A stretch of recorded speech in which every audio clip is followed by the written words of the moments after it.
সবাই দেখছে যে রাজা উলঙ্গ, তবুও সবাই হাততালি দিচ্ছে, সবাই চেঁচিয়ে বলছে সাবাস সাবাস। কারো মনে সংস্কার, কারো ভয়, কেউ বা নিজের বুদ্ধি অন্য মানুষের কাছে বন্ধক দিয়েছে, কেউ বা পরান্নভোজী, কেউ কৃপাপ্রার্থী, উমেদার প্রবঞ্চক।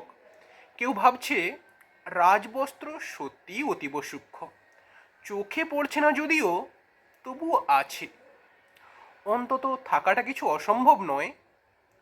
গল্পটা সবাই জানে, কিন্তু সেই গল্পের ভেতরে শুধুই প্রশস্তি বাক্য উচ্চারক কিছু অপাদমস্তক ভীতু, ফন্দিবাজ অথবা নির্বোধ স্তাবক ছিল না, একটি শিশুও ছিল, সত্যবাদী, সরল, সাহসী একটি শিশু। নেমেছে গল্পের রাজা বাস্তবের প্রকাশ্য রাস্তায়, আবার হাততালি উঠেছে মুহুর্মুহু, জমে উঠেছে স্তাবকবৃন্দের ভিড়। কিন্তু সেই শিশুটিকে আমি ভিড়ের ভেতরে আজ কোথাও দেখছি না। শিশুটি কোথায় গেল? কেউ কি কোথাও তাকে কোনো গোপন পাহাড়ের গুহায় লুকিয়ে রেখেছে?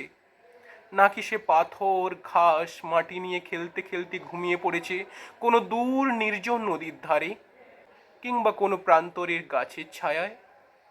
যাও, তাকে যেমন করেই হোক খুঁজে নিয়ে আসো। সে এসে একবার ওই উলঙ্গ রাজার সামনে নির্ভয়ে দাঁড়াক। সে এসে একবার ওই হাততালির ঊর্ধ্বে গলা তুলে জিজ্ঞাসা করুক, রাজা তোর কাপড় কোথায়? নমস্কার বন্ধুরা, আপনারা এতক্ষণ শুনলেন উলঙ্গ রাজা, নীরেন্দ্রনাথ চক্রবর্তীর লেখা। আপনাদের কন্টিনিউ সাপোর্ট এবং ভালোবাসায় আমি অত্যন্ত আপ্লুত, খুবই ভালো লাগে আমার।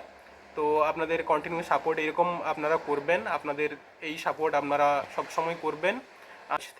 থ্যাংক ইউ ভেরি মাচ আপনাদের সাপোর্টের জন্য। কালকে আসবো নতুন অন্য রকমের আরেকটা কবিতা নিয়ে। টিল দেন খুব ভালো থাকবেন, হাসতে থাকুন, হাসাতে থাকুন। Love you all.